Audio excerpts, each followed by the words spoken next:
भारत माता की, भारत माता की।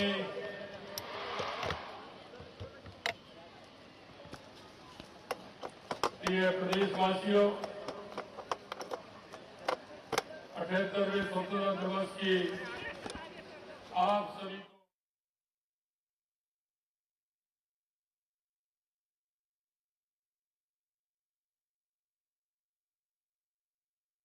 स्वतंत्रता सेनानियों को श्रद्धा से नमन करता हूं, जिन्होंने ब्रिटिश शासन की बेड़ियों को तोड़कर स्वतंत्रता का उजाला लाने के लिए अपना सब कुछ समर्पित कर दिया। मैं उन वीर सैनिकों को और उन रक्षा कर्मियों को श्रद्धांजलि अर्पित करता हूं, जिन्होंने इस देश की सीमाओं की सुरक्षा के लिए अपने प्राणों की आहुति दी। भारत के सभी साहसी सैनिकों, अर्धसैनिक बलों, पुलिस कर्मियों और देश की रक्षा में समर्पित सभी रक्षा कर्मियों को मैं प्रणाम करता हूं। इस राष्ट्रीय पर्व पर मैं उन सभी देश सेवकों, नागरिक संगठनों और समाज सेवी संस्थाओं को धन्यवाद ज्ञापित करता हूं, जो सेवा के माध्यम से राष्ट्र निर्माण में लगे हुए हैं। आज देश आजादी के महोत्सव के रंग में रंगा हुआ है। पूरे देश में लोग हर घर तिरंगा अभियान में हिस्सा ले रहे हैं और अपने घरों पर तिरंगा फहरा रहे हैं। देशवासी भी इस अभियान में बढ़ चढ़ के हिस्सा ले रहे हैं और इसे सफल बना रहे हैं। मैं उनको बहुत धन्यवाद देना चाहता हूं। मैं आज यहाँ उपस्थित आप सभी लोगों का आभार व्यक्त करता हूं कि पिछले कुछ दिनों से चल रहे बारिश के दौर के बावजूद यहाँ की व्यवस्थाओं को सुचारू बनाए हुए हैं और आप सभी आगंतुकों के जज्बे को भी मैं सलाम करता हूं, जो इस राष्ट्रीय पर्व पर आप प्रदर्शित कर रहे हैं। हमारी सरकार ने प्रदेश की प्रगति को सर्वोच्च प्राथमिकता देते हुए विकास के नए आयाम स्थापित किए हैं। पिछले 8 माह में हमारी सरकार ने प्रदेश के विकास के लिए अहम फैसले लिए हैं। हम ग्रामीण क्षेत्रों में अटल प्रगति के पथ पर निर्माण से लेकर के ग्रीन फील्ड एक्सप्रेस वे का मजबूत नेटवर्क तैयार करने पर काम कर रहे हैं। हमारी सरकार 5 वर्षों में 60,000 करोड़ रुपए से खर्च कर 53,000 किलोमीटर लंबाई के सड़क नेटवर्क को विकसित करने का काम करेगी। हम प्रदेश में 2,750 किलोमीटर के 9 ग्रीन फील्ड एक्सप्रेस वे बनाने का काम कर रहे हैं। वहीं 1,000 से अधिक राजस्व गांव डामर से जोड़ने का काम किया जाएगा। साथ ही उपखंड पंचायत समिति व तहसील मुख्यालय को जिला मुख्यालयों से 2 लेन चौड़ी सड़क से जोड़ा जाएगा। अगर मैं पेयजल की बात करूं तो जल संरक्षण की परंपरा को आगे बढ़ाते हुए हमारी सरकार ने मुख्य जल स्वावलंबन अभियान 2.0 शुरू किया है। हमने पेयजल योजनाओं पर 5,334 करोड़ रुपए खर्च किए हैं। जल मिशन के अंतर्गत 7.53 लाख नल कनेक्शन दिए गए हैं और 17 शहरों में करीब 16,000 घरों को पेयजल कनेक्शन से जोड़ा गया है।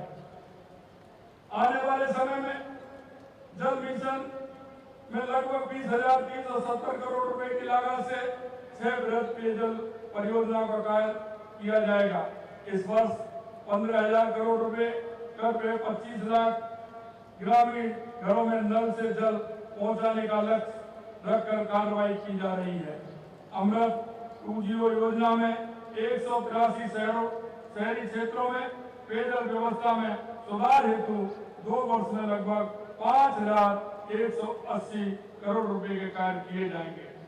अगर मैं ऊर्जा की बात करूं तो ऊर्जा के क्षेत्र में विभिन्न पीएसयू के साथ 2,24,000 करोड़ रुपए के एमओयू किए हैं।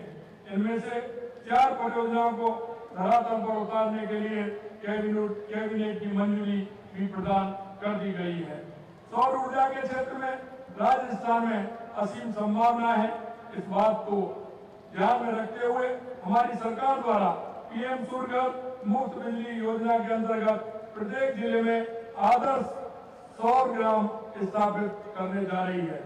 सभी राजकीय कार्यालयों को भी समयबद्ध रूप से सौर ऊर्जा से जोड़े जाने की कार्रवाई प्रारंभ कर दी गई है। उद्योग की हम बात करें, प्रदेश में निवेश को बढ़ावा देने के लिए हमारी सरकार ने 9 से 11 दिसंबर तक राइजिंग राजस्थान का आयोजन करने जा रही है, जिसकी मदद से राजस्थान को निवेश का हब बनाया जाएगा। साथ ही हमारी सरकार प्रदेश की अर्थव्यवस्था को मजबूत करने के लिए दूरदर्शी नई नीतियां और योजनाओं को पर काम कर रही है। किसानों और पशुपालकों के लिए अगर हम बात करें, Rajasthan irrigation water grid mission में 50,000 करोड़ रुपए से अधिक के कार्य करवाए जाने का लक्ष्य रखकर कार्रवाई की जा रही है। ईआरसीपी परियोजना के अंतर्गत भू अवाप्ति की कार्रवाई प्रारंभ करने के साथ साथ प्रथम चरण के कार्य हेतु कार्य आदेश दिए जा चुके हैं। किसान भाइयों को आर्थिक सहायता देने के लिए हमारी सरकार द्वारा किसान सम्मान निधि योजना के अंतर्गत वित्तीय सहायता प्रति परिवार 6,000 रुपए से बढ़ा करके 8,000 रुपए वार्षिक की गई है। हमारी सरकार द्वारा गेहूं के समर्थन मूल्य 2275 रुपए से प्रति क्विंटल के ऊपर 125 रुपए बोनस प्रदान कर 2400 रुपए प्रति क्विंटल 12.01 लाख मैट्रिक टन गेहूं की समर्थन मूल्य पर खरीद की गई है। इसके अतिरिक्त 9.92 लाख मैट्रिक टन मूंगफली की भी समर्थन मूल्य पर खरीद की गई है तथा 3.52 लाख मैट्रिक टन सरसों की खरीद भी की गई है। किसानों की फसल को हुए नुकसान की भरपाई के लिए प्रधानमंत्री फसल बीमा योजना अंतर्गत 1,466 करोड़ रुपए के बीमा क्लेम वितरित किए गए हैं। हमारी सरकार ने केंद्रीय सहकारी बैंकों के माध्यम से किसान को 17,686 करोड़ रुपए का ब्याज मुक्त फसली ऋण उपलब्ध करवाया है। साथ ही 1 लाख नए कृषकों को केंद्रीय सहकारी बैंक के माध्यम से ब्याज मुक्त फसली ऋण प्रदान किया गया है। हमने प्रदेश में पशुपालकों को उनके द्वारा पशु चिकित्सा सेवाएं उपलब्ध कराए जाने हेतु 518 मोबाइल वेटरनरी यूनिट के माध्यम से सेवा प्रदान करना प्रारंभ किया गया है। 250 करोड़ रुपए से मुख्यमंत्री पशुपालन विकास कोष के गठन के साथ पशुपालकों की सुरक्षा देने हेतु 400 करोड़ रुपए से मुख्यमंत्री मंगला पशु बीमा योजना शुरू की जा रही है। हम महिला सशक्तिकरण की बात करें, जिस समाज को स्त्री सशक्त होती है वो समाज की प्रगति करता है। हमारा प्रयास है कि प्रदेश की महिला शक्ति को आगे बढ़ाने के पर्याप्त मौके मिले हैं।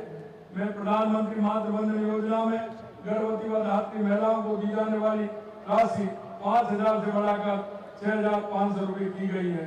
तृतीय श्रेणी शिक्षकों की भर्ती महिलाओं के लिए आरक्षण की सीमा 50% करने का निर्णय लिया गया है। महिलाओं को आत्मनिर्भर बनाने वाली लखपति दीदी योजना के अंतर्गत इस वर्ष के लिए निर्धारित लक्ष्य को 5 लाख से बढ़ाकर 15 लाख किया गया है। अनुसूचित जाति एवं जनजाति तथा जरूरतमंद वर्ग के लिए हमारी सरकार ने वंचित वर्गों के सशक्तिकरण के लिए भी कदम उठाए हैं। सामाजिक सुरक्षा पेंशन योजना में मासिक पेंशन की राशि 1,000 रुपए से बढ़ाकर 1,150 रुपए करने के साथ ही विभिन्न योजनाओं में 3,65,000 नवीन पेंशनों को जोड़ा गया है। हमारे लिए समाज में अंतिम पायदान पर खड़ा व्यक्ति ही पहला व्यक्ति है। इसी भावना के साथ हमने SC/ST फंड और TSP फंड की राशि बढ़ाकर 1,500 करोड़ रुपए करने का फैसला किया है। अनुसूचित जाति जनजाति विकास निगम, अन्य पिछड़ा जाति विकास निगम एवं अल्पसंख्यक विकास निगम को 100 करोड़ रुपए की सहायता राशि दी जा रही है।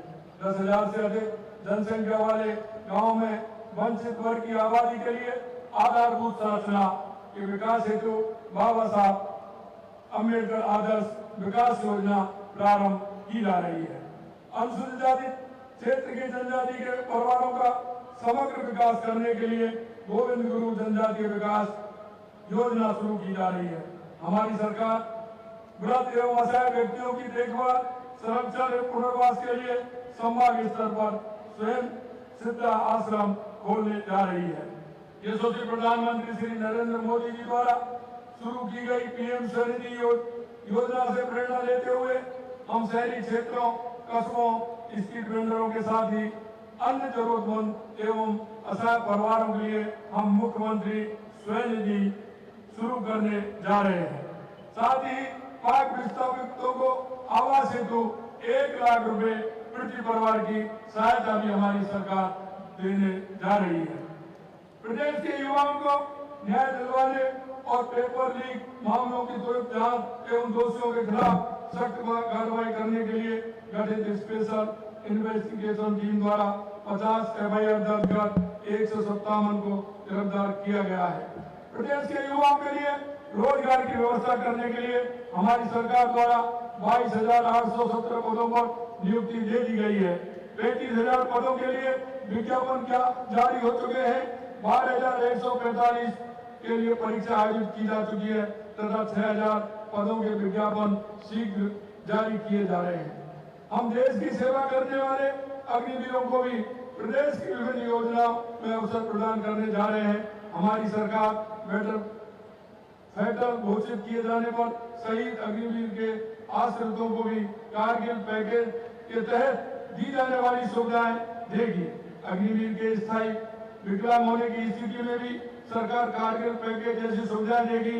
अग्निवीर युवाओं को पुलिस, RSC, जेल प्रहरी, वन रक्षक के तौर पर नियुक्ति दिए जाने का प्रावधान भी हम करने जा रहे हैं। हमारी सरकार चाहती है कि हमारे प्रदेश के खिलाड़ी भी खूब खेलें, आगे बढ़े और विश्व में देश प्रदेश का नाम रोशन करें।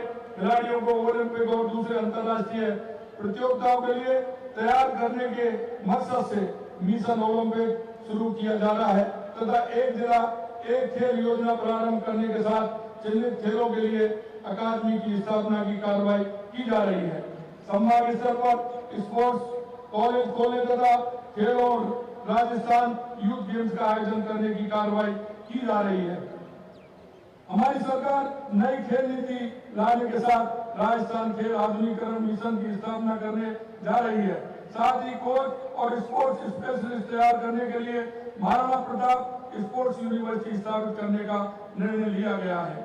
प्रदेश के खिलाड़ियों के लिए स्पोर्ट्स लाइफ इंश्योरेंस स्कीम शुरू की जा रही है, जिससे अंतर्राष्ट्रीय पदक धारकों को 25 लाख तक का दुर्घटना एवं जीवन बीमा कवरेज दिया जाएगा। राष्ट्रीय युवा महोत्सव की तर्ज पर राज्य युवा महोत्सव का भी हम आयोजन करने जा रहे हैं। स्वास्थ्य सेवाओं और चिकित्सा तंत्र को मजबूत करने के लिए हम आर्थिक प्रावधानों के साथ भी ढेरों नवाचार भी कर रहे हैं। आयुष्मान भारत प्रधानमंत्री जन आरोग्य योजना एवं प्रदेश में संचालित स्वास्थ्य बीमा को एकीकृत कर मुख्यमंत्री आयुष्मान आरोग्य योजना यानी कि मां योजना प्रारंभ की गई है। 60 वर्ष से अधिक आयु के वृद्धजनों को बेहतर स्वास्थ्य सेवाएं उपलब्ध कराने के लिए सभी जिला अस्पतालों में रामाश्रय वार्ड बनाए जाकर इन्हीं वार्डों में ही जांच, दवा एवं उपचार सहित सभी सुविधाएं उपलब्ध कराई जा रही हैं।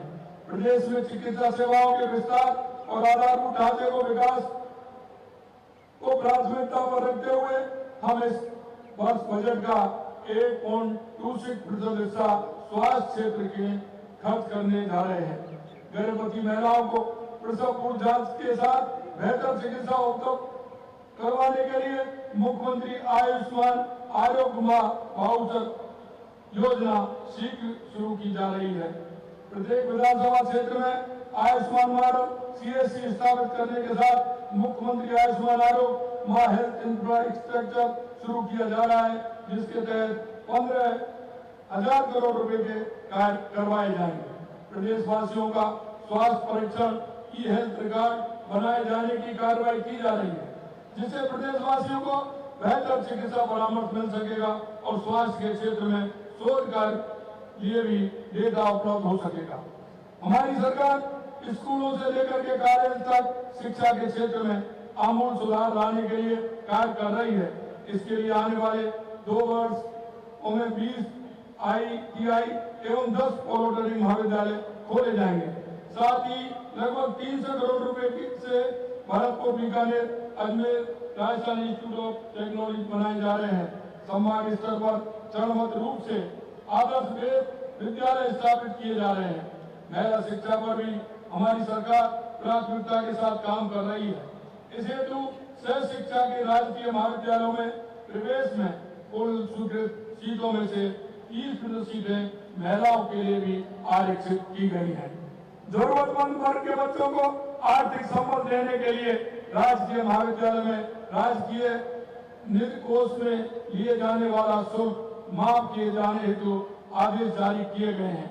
8वीं, 10वीं एवं 12वीं कक्षा की बोर्ड परीक्षाओं में राज्य एवं जिला स्तरीय मेरिट में आने वाले 33,000 विद्यार्थियों को इंटरनेट कनेक्टिविटी के साथ निःशुल्क टैबलेट प्रदान किए जा रहे हैं। अगर हम पर्यावरण संरक्षण की बात करें, विकास और पर्यावरण को हम एक साथ लेकर चलने का प्रयास कर रहे हैं। हमने वर्ष 2028 तक वन क्षेत्र में 20,000 हेक्टेयर की वृद्धि का लक्ष्य रखा है। एक पेड़ मां के नाम पर वृक्षारोपण अभियान के माध्यम से 7 करोड़ पौधे लगाने तथा 5 वर्ष में 50 करोड़ पौधे लगाने का लक्ष्य रखकर कार्रवाई की जा रही है। हमारी सरकार पर्यटन को विकसित करने हेतु कई नवाचार कर रही है। नई पर्यटन नीति, राजस्थान पर्यटन विकास बोर्ड का गठन करने के साथ 5,000 करोड़ रुपए से अधिक कार्य Rajasthan tourism infrastructure and capacity building fund के माध्यम से करवाए जाने हेतु कार्रवाई की जा रही है। डूंगरपुर और बांसवाड़ा में जनजातीय नायकों के स्मारक, उदयपुर में वीर बालिका कालीबाई संग्रहालय का निर्माण करवाए जाने का निर्णय लिया गया है। कोटा में ग्रीनफील्ड एयरपोर्ट का काम शुरू करने हेतु MOU पर हस्ताक्षर किए जा चुके हैं। लोगों के कार्य समय पर हो, उन्हें दफ्तर के चक्कर नहीं लगाने पड़े, इसके लिए single window same day delivery system प्रारंभ किया जा रहा है, जिसके तहत विभिन्न विभागों की 25 सेवाएं 24 घंटे में प्रदान की जाएंगी। हमने विभिन्न योजनाएं, नीतियां और विकास कार्य के माध्यम से प्रदेश के हर क्षेत्र में समृद्धि लाने का संकल्प लिया है। हमारा उद्देश्य है कि राजस्थान के हर नागरिक को विकास की इस यात्रा में सहभागी बनने का अवसर मिले। आज इस स्वतंत्रता दिवस के अवसर पर आइए हम सब मिलकर यह संकल्प लें कि हम अपने प्रदेश को एक ऐसे भविष्य की ओर ले जाएं जहां हर व्यक्ति को शिक्षा, स्वास्थ्य, रोजगार और सुरक्षा का अधिकार मिले। आइए हम सब मिलकर अपने राजस्थान को प्रगति की नई ऊंचाइयों पर ले चलें। स्वाधीनता दिवस के अवसर पर आप सभी को पुनः बहुत बहुत शुभकामनाएं। जय हिंद, जय भारत, जय राजस्थान। बहुत बहुत धन्यवाद माननीय मुख्यमंत्री श्री भजनलाल शर्मा जी का। आपने पापड़ों अग्रणी राजस्थान का जो खाका, जो एक तस्वीर हमारे सामने रखी है, वो निश्चित ही राजस्थान को विकसित राजस्थान बनाने की ओर एक बहुत ही मजबूत कदम है। आपका धन्यवाद। आइए अब हम सम्मानित